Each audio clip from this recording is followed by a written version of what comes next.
From the gridiron to the hardwood, James Meche breaks it all down. It's time for another episode of Cleats and Sneaks. Welcome back for another edition of Cleats and Sneaks, the podcast where we're talking everything about the NFL and the NBA. A little bit of a quiet time for the association, but we're just less than a month away before we get to the NFL regular season, and we're just a couple of days before we get into the preseason. So I feel like it's a perfect time for me and you to kind of break down and look at what's going on right now with each one of the divisions in each conference. For the next couple of podcasts, this one and the next three, I'll be looking at each one of the conferences and divisions. So for example, this week, we'll be looking at the South divisions for both the AFC and the NFC. And then for that final week, as we get ready for week one in that opening game on Thursday night, then we'll kind of do a whole preview and give my thoughts on how I think everything is going to go down, records-wise, playoffs, Super Bowl, the whole shebang. So let's start off with the NFC South. And let's start off with the team locally here, the New Orleans Saints, the black and gold. It's been an interesting one to think about over the offseason, see how they're going to do. Seems like it's pretty much a make or break type of season for Dennis Allen and company. The way they've kind of approached the offseason, the way that they may or may not sign Justin Simmons as another safety to add to that already really good secondary that they have. I'm kind of curious to see how that plays out. The way the Saints have approached the offseason, and based off of what you've seen the last couple of years, it's been very disappointing. I know a lot of Saints fans in the area have not been happy with how things have gone down.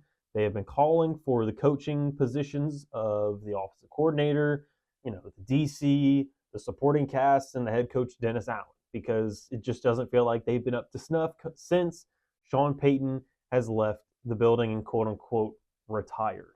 But I look at this team, and you would think that because a lot of the guys are still coming back and they still have a lot of players that already have a veteran presence, Marshawn Lattimore, Cam Jordan, Tyrann Mathieu just on the defensive side, plus how could I forget Demario Davis? And then you look at other guys on the offensive side of the ball, a 10-plus year vet in Derek Carr at quarterback, plus Alvin Kamara being your running back, your star running back in the backfield to go along with Carr. Plus you have a young ascending receivers in Chris Olave and Rashid Shaheed, who feels like he could take that next step forward. Seems like it's a pretty solid squad. But pretty much every one of these positions outside of a couple of guys seems like it's a huge question mark. And we've been talking about this on our shows throughout the entirety of the offseason. Outside of the secondary, I worry about pretty much everything. I'm not worried about Demario Davis, but even then, there's still a question mark on how much longer can he play at this level, at an all-pro type of level at linebacker, because he's been able to do so ever since he joined the New Orleans Saints. But you look at Pete Werner.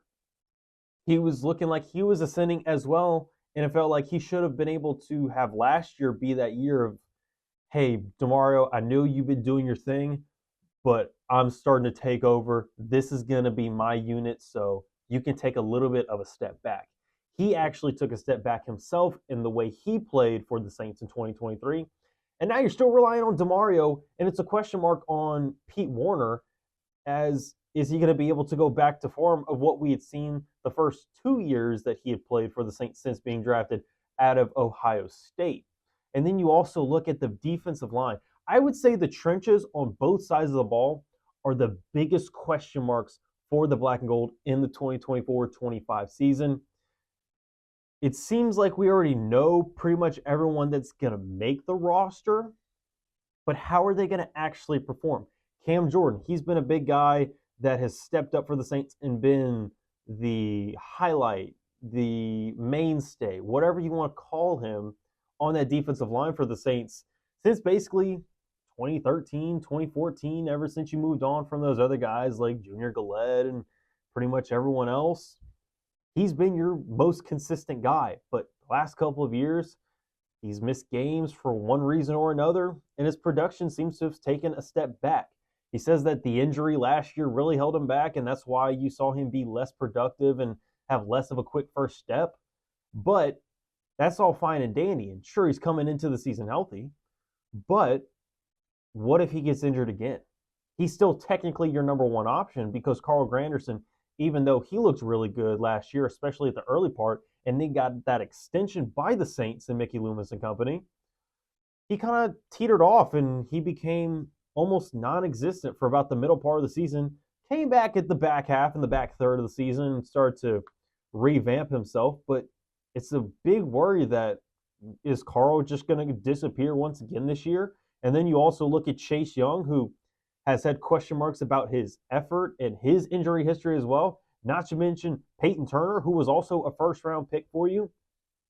You look at him and what he's been able to do. It hasn't been much because he doesn't play on the field. Plus, you look at other guys on the interior of the defensive line. Brian Bresee, he's got injury history. He was able to stay healthy last year, which is nice. But who's to say he doesn't get injured and kind of do what he did throughout his career at Clemson? It's a big worrisome in the defensive line for as much as potential as they have. Because if Chase Young is your third option, you feel really good about yourself as a defensive unit. But if guys get injured and Isaiah Foskey still doesn't step up and Peyton Turner still can't stay on the field and Chase Young still has question marks about his effort and Cam still takes another step back and doesn't look like the Cam of old, and Carl Granderson, he's still missing at certain points in the season, this is going to turn into another disappointing one for the Saints. And then I haven't even gotten to the offensive line as of yet. A big question mark for me is because Eric McCoy, Cesar Ruiz, solid guys, solid starters on the offensive line. But the fact that Eric McCoy coming into his sixth season is your veteran guy that has the most experience on that offensive line, and then Cesar Ruiz, 1 year he's good, 1 year he's not, 1 year he's pretty solid, 1 year you're even confused as to why the Saints even drafted him. Like, it's a back and forth with him, and if he was your fourth or third best player on your offensive line, you'd feel better. But the fact that he is pretty much clear cut right now as your number two best offensive lineman, with Eric McCoy being your number one, you don't love it, I would say, because you have two young guys at the tackle positions that we're going to assume are going to be starters in Taliesin Fuaga, the first-round pick for the Saints this year out of Oregon State. He looks like he's going to play left tackle. And then you also look at Trevor Penning, who's been a disappointment so far, and for one reason or another has not been able to be on the field and get meaningful reps. He's going to be your right tackle after being at left tackle the whole time. Then the biggest question mark of all is who's going to play left guard? Because you drafted Nick Saldivari in the fourth round last year, and he barely got any time playing, and now he's injured during training camp. And you also look at other veteran guys like Shane Lemieux, who you signed over the offseason, who's been an utter disappointment and has been really done nothing since coming out of Oregon for his career. And then now you look at the unofficial starting lineup, and Lucas Patrick is now your left guard. So not only that, the big question mark at left guard, and then the question marks at tackle, it's a big worry for me.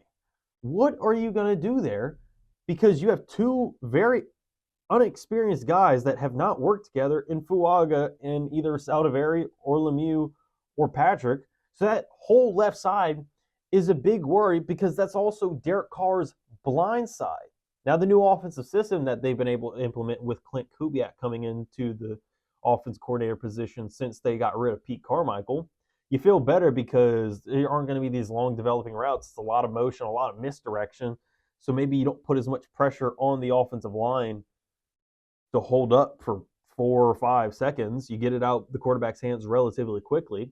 You like that, but I still need to see as we get into this preseason, what does this offense look like? And especially the early part of the season. Because if they have a lot of kinks to work out, this feels like it could be a long season and you're going to have to go into another Hail Mary type of desperation of trying to come back like they've done for the last 3 seasons to potentially make a playoff spot and get and win the division, but come up 1 game short. It's a really tough start to that schedule. And I just look at all these question marks. I worry about the Saints once again this year. Moving on to the Tampa Bay Buccaneers, it kind of feels like they should be the favorite to win the NFC South. Yet you look at the Atlanta Falcons, and that pretty much is everyone's darling to win the division. I still look at the Buccaneers to be the favorite because even though you look at their approach to the offseason, and there's not a lot of guys that they didn't have last year. They pretty much brought almost everyone back from the last couple of years. Baker Mayfield comes back. Mike Evans, who was thinking about leaving, wanted to go test free agency, but then Tampa threw a bunch of money at him, and he's like, I'll stay. You still have Chris Godwin. You bring in a couple of receivers, Sterling Shepard, who I'm not even totally sure if he's going to make the roster, but they draft Jalen McMillan. They have Trey Palmer, who you're curious about as a young developing receiver. Cade Otton comes into another year as a starting tight end for that Buccaneers offense. Plus, Tristan Wirfs just got paid and is the richest offensive tackle now. Much deserved. He's played absolutely well ever since he got into the NFL, but it's looking like another solid offense. I think my big question mark is Baker actually going to be able to continue what he did last year? Because same thing with Cesar Ruiz. You saw a good year from Baker Mayfield to Cleveland. Then you saw a bad year. Then he came back and played really well. Then he played really bad once again. They move on from him. He goes to Carolina. Then he goes to Los Angeles, both in the same season. And you're wondering, what are you going to do? Signs a prove-it year with Tampa, and all of a sudden he has revived his career. I think he has the best chance of doing that once again because you basically bring the band back together, not only on offense, but on defense as well. So the fact that they won the division, they actually got really close to making it to the conference championship if it wasn't for a late interception and then just kind of falling apart in the second half against the Detroit Lions in the divisional round. They very easily could have had a solid chance against the 49ers in that conference championship. I think the 49ers still would have won, but I think that would have totally changed the dynamic of how we see the Buccaneers if they didn't have that late game collapse in the playoffs against the Lions. So it's totally fair that they're basically bringing back everyone. And then you also look at the defense. Some key losses. Shaq Barrett.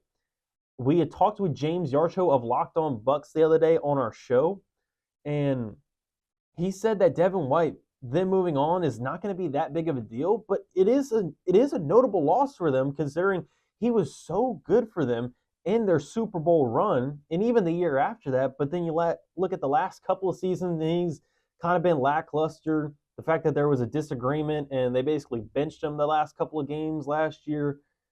You still have guys like KJ Britt. You still have Levante David, who's still able to play at a high level, but Yaya Diaby, Joe Tryon-Shoyinka, you're wondering if those guys are going to be able to actually get pressure on the quarterback, because a big question mark for this team, outside of seeing if Baker Mayfield can continue what he did last year, is are they going to be able to get a pass rush? You've been able to draft quite a few guys on the defensive line to see if you can create that type of production. You get Vita Vea, who's been an absolute run stuffer for you if you're a Tampa Bay fan. You also look at Kalijah Kancey. He's a young guy. You're still curious if he can develop into something like that. But Yaya Diaby, Joe Tryon-Shoyinka, you're looking at those guys to take that next step forward and actually be the main pass rusher now that other guys like Devin White, like Shaq Barrett and company are gone. The secondary is still kind of curious for me. You secure Antoine Winfield Jr., you still have Jamel Dean, you still have other guys that you have in the secondary. I still feel like Tampa, because of what they've done over the offseason, basically bring everyone back, get a couple of young guys to see if you can develop them, plus getting your quarterback once again with the wide receiver that has basically been one of the best for you in your franchise's history since he got drafted out of Texas A&M. Just feels like that's the team to beat. And you look at the Atlanta Falcons, they've done pretty well. They made some splash moves, made some questionable ones, especially in the draft, and we'll get to that in just a sec. But Atlanta, I get what they're doing. I know you have another season of Bijan, and now that you get rid of your coach and you bring in a whole new regime, it's all sort of new and it feels flashy and it feels sexy. It's like, I get why it's a trendy pick, but they really haven't shown you much. You bring in Kirk Cousins, but he's coming off a major injury, and you sign Michael Penix, and you're curious, even though he's 24 years old, in case Kirk isn't able to go or if he gets injured again, you could throw him out there, and you still have Taylor Heineke if worse comes to worse. He's been a starter for you before. And the offensive weapons, Drake London at wide receiver, Darnell Mooney, who they signed, Kyle Pitts, you're still kind of curious if he's actually going to be something and actually be worth that number 4 overall pick that you took him with just a couple of years ago. Plus the offensive line is still heavily invested with first-round picks. It looks like it should be a solid offense, especially one that should be able to put up a good bit of points, because we've seen this from Kirk Cousins ever since he got that starting job at Washington, then moves on to Minnesota and is able to have productive offenses and has been able to be a good player for you if you have him in fantasy. But the big question mark for me is, what is this defense going to look like? You bring in a defensive-minded head coach, and that's a good sign. You like that. However, you look at where they've invested. Jesse Bates, one of the best safeties in the NFL. A.J. Terrell, he has been quoted as being a really good corner. Usually when I watch him, it feels like maybe I just somehow come and see his worst games. But he's still noted as one of the best ones. You still have guys like Grady Jarrett, who's not getting any younger. You bring in David Onyemata still. You have Caden Ellis, also a former New Orleans Saint. And you look at a couple of other guys like Richie Grant and Mike Hughes and D. Alford in the secondary. But that linebacker group, the lack of production that you've seen over the last few years as a pass rush for the Falcons, and the fact that they haven't been able to really stop much of a nosebleed either. And then I still don't love their secondary. Jesse Bates, again, one of the best guys out there. We saw him get the pick 6 against Derek Carr and the Saints last year. But as long as this defensive-minded head coach, if he can somehow get them to be much better like we've seen with Robert Saleh in the New York Jets and be one of the best defenses out there, you feel a lot better about it, because that team should be able to put up quite a few points. But I need to see it first. And I get why people are projecting the Falcons to take that next step forward and win the division and host a playoff game. But I'm looking at this roster. Unless this coach can absolutely make them flip the script and be much better than what we've seen before, I'm just not sold on the Falcons. That's my thing. Very good chance they end up being number 2. Maybe they end up being number 3 and fall just behind the Saints. But there's no way I can pick them to finish first in the NFC South, even though this division seemed like it's going to be pretty bad once again. And then I'm going to be quick with the Carolina Panthers. They've made a couple of moves over the offseason. You have Bryce Young, who's coming back again. Hopefully he doesn't get sacked as often as he did last year. Hopefully a couple of guys like Robert Hunt, former Louisiana Raging Cajun. Damian Lewis, also former guy from the Louisiana area. Then you still have Ekwonu at the left tackle. You sign a couple of guys over the offseason. And then you also draft Jonathan Brooks. Maybe if you're able to establish that run game, you're not going to put as much pressure on Bryce Young to succeed. But the defense, you move on from a couple of guys. Brian Burns no longer on the team. You still have Xavier Woods, J.C. Horn, but is Horn actually going to be available to play for you for a majority of the season? That's what I wonder. Is he actually going to be able to play? Because you still have good guys on the defensive line. Derek Brown is still one of the best interior defensive line in the game. Shai Tuttle, former New Orleans State, he's been okay. Ashawn Robinson, he's definitely a veteran presence that's been around the league. He knows what to do. But then you get Jadeveon Clowney, and that's kind of the sexy name, and you're like, okay, well, we're going to replace Brian Burns with Jadeveon Clowney. But I have a question for you. Are you really confident that Jadeveon Clowney is going to replace the production that you had with Brian Burns?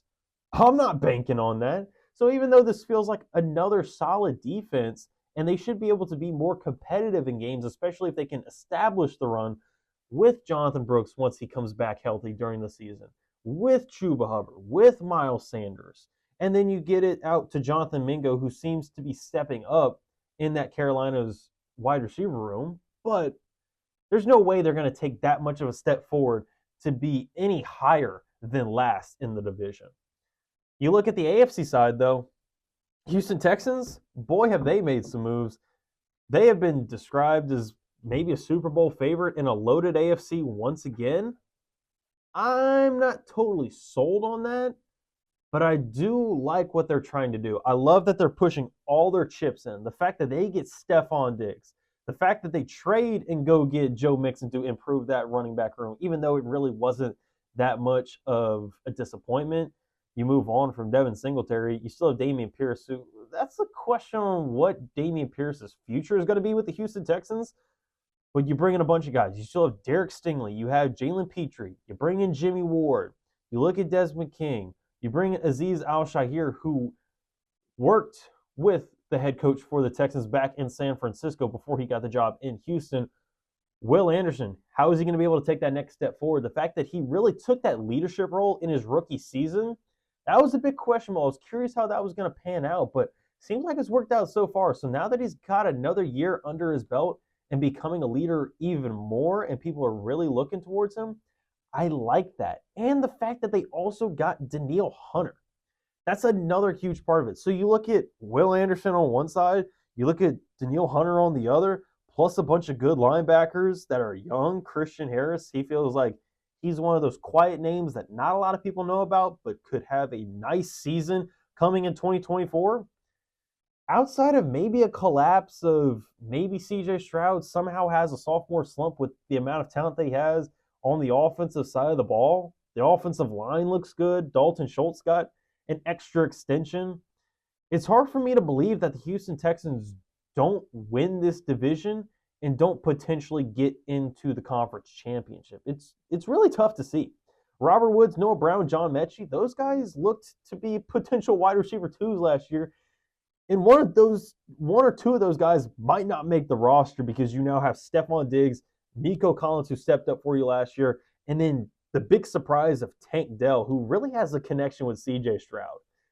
So Houston Texans, that's just one of those teams that, even though it feels like, based off of what we've seen in the past of teams with loaded rosters that disappoint, I'm not sure how much you have in the expectations with CJ Stroud, but it's hard for me to believe that they barely get above 500, only go like 9-8 or 8-9. Like, I feel like even if they go 10-7, it's kind of sort of disappointing. But you also look at the schedule that they have, definitely not the worst, but I wouldn't say it's the easiest either. I mean, you got to play at Indianapolis. Chicago's an interesting one. Minnesota, like the early part of the schedule, not that bad. You're kind of curious about Buffalo. But then at the same time, Detroit in week 10, at Dallas the next week on Monday Night Football. And then you play Miami, Kansas City, Baltimore in weeks 15, 16, and 17. Outside of that, you're going to have a couple of games that maybe slip up once or twice against Jacksonville or Indianapolis.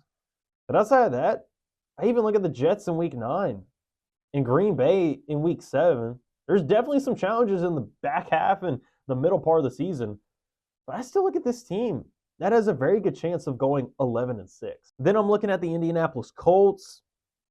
It's an interesting squad. I'm really curious to see if Anthony Richardson is actually going to be able to be healthy this year, because you no longer have Gardner Minshew to try and keep you afloat. It's Anthony Richardson. You signed Joe Flacco, who was able to take the Cleveland Browns to the playoffs last year and get into a wild card. But I don't know if you want to bank on a 39, 40-year-old Joe Flacco to take you to the promised land. I'm not sure if you necessarily want to do that, but you still have Jonathan Taylor. You get Michael Pittman, Josh Downs. He recently got injured with a hamstring strain. He's going to be out a few weeks, but I don't think you have to worry about that for long term. Plus, you draft A.D. Mitchell out of Texas. I'm kind of curious about that tight end position. Kylan Granderson, he looks like a guy that has the potential to step up and have a solid, productive season for the team. But I'm definitely not looking at him to be a key contributor. It's mainly going to be Anthony Richardson with the wide receivers that he has, plus the running backs with Trey Sermon. Maybe he's able to step up, but really it's just going to be the Jonathan Taylor show. And then what are you going to be able to see with Anthony Richardson and his legs? The offensive line, still pretty solid. The big question mark on the offensive side, though, for me is I just want to see Anthony Richardson stay healthy, because in the couple of games that he did actually play, he was electric. He was so exciting to watch. But within each one of those games, he got injured. Maybe he'd miss a week, come back the next one, get injured during the game, and then all of a sudden you're like, well, it's week 5, and now he's gone through 3 injuries, and now he's out for the season. So if he can stay healthy and he's able to develop as a passer, because that was a big question mark with him coming out of Florida. If he can develop that and develop a rapport with Pittman, with Mitchell, with Downs, this seems like an underrated offense that maybe not a lot of people are talking about. Plus, you look at the defensive side of the ball. I like it. You have Kwity Paye. You were able to get him. EJ Speed's been solid. You look at Zaire Franklin and a lot of the guys in the secondary. Nothing too notable outside of maybe Kenny Moore and Julian Blackmon. But DeForest Buckner still being able to anchor the interior of that defensive line with Grover Stewart, who I would say is one of the more underrated guys. So if you look at that Colts defensive line, it's probably one of those units in the NFL that maybe not a lot of people are talking about that's actually sleepily better than people are anticipating. So I would say that that's going to be able to keep the Colts in games, and as long as Richardson can stay healthy and develop as a passer, the Colts could be one of those teams that you look at that could challenge the Texans for that division in the AFC South. Now you look at the Jacksonville Jaguars, and that's an interesting one because you signed Trevor Lawrence to that big extension. But, and this is a big but, is he actually able to step up and take that next step forward? We always kind of crowned him throughout the high school and college process before he got into the NFL of this might be the best quarterback prospect ever. Like we were saying that about Andrew Luck, and that was totally understandable with him because of the way he produced. The only reason he retired early was because of how the Colts treated him and the fact that they basically neglected the offensive line until it was too late. But based off of what we've seen with Trevor Lawrence, it's actually been very underwhelming. The touchdown-interception ratio hasn't been great. I know he was injured last year, and that's kind of an excuse almost that you can make with a lot of guys that had disappointing seasons in 2023 and even from seasons before. But overall, Trevor Lawrence, outside of one season, I haven't been super duper impressed with how he's been able to play. He's been somewhat productive. He was able to get them into the playoffs. He had that crazy comeback against the Chargers. But at the same time, it is interesting that they did trade for Mac Jones to be a backup in case Trevor Lawrence doesn't necessarily work out. I wouldn't say it for this year because you signed the extension, but it was interesting that they traded. It was a late round pick for a former first round pick with Mac Jones, but it's still interesting with the insurance that they did, if that makes sense. But they still have a lot of talent on the offensive side of the ball. It's just, can he get it done? Because they signed Gabe Davis over the offseason. They still have Christian Kirk. But then they also signed and drafted Ryan Thomas Jr. out of LSU with their first-round pick. Still having Travis Etienne, Evan Ingram at tight end. Like, you have plenty of options to go to on the offensive side of the ball. And the offensive line, as I look at the guys that they have, Cam Robinson, Ezra Cleveland, getting Mitch Morse from Buffalo, then Brandon Scherf and Anton Robinson, I definitely have no complaints. It really just comes down to, can Trevor Lawrence put it all together? Because he's got the guys, he's got the weapons around him. It's just, can he get it together himself and actually be productive? Otherwise, what's going to be the reason this time as to why they aren't able to be what we think they should be? Because the defensive line and the defense overall, still pretty good. Trayvon Walker, I have no complaints with the way he's played. Devon Hamilton, he's been solid. Eric Armstead, former San Francisco 49er, he's been pretty good as well. You get Fauci Oluokun, Devin Lloyd, Ronald Darby, Darnell Savage. I mean, these are good guys on the defensive side of the ball. Seems like they have a good chance to actually kind of surprise the people and actually meet the expectations of being maybe first or second in the division. But you just have to actually see it. They have the potential, but can they cash in on that potential and make that run like we maybe thought they were going to be able to do last year? And then you look at the Tennessee Titans. Some people are wondering, can they surprise some people? Can they actually finish maybe second or third in the division, even though everyone's projecting them to be last in the AFC South? Well, I'm one of those guys that's projecting them to be last. Because you look at the way the roster's been built and the way there's been so much turnover with the Titans. You move on from your head coach. You move on from your coaching staff. So pretty much everything is new there. You don't have Derrick Henry anymore, and you're looking at Will Levis to be your quarterback of the future when now you have Tajay Spears and Tony Pollard, who solid running back duo, and you have really good receiver in Calvin Ridley, DeAndre Hopkins, Tyler Boyd, who's coming from the Cincinnati Bengals, and then Treylon Burks. But Burks almost may not make the roster. Like, there is a solid potential that he actually doesn't make it, or he's basically just delegated to being a special teamer. That way he has the best chance to make the roster. But then you see DeAndre Hopkins gets injured. The offensive line is still a big mess to me. I'll look at everyone that they have, and I'm curious to see how the left side develops because they did draft J.C. Latham with their pick in this last draft. Plus, you still have Peter Skoronski and Devin Lloyd as Lloyd Cushenberry as your center.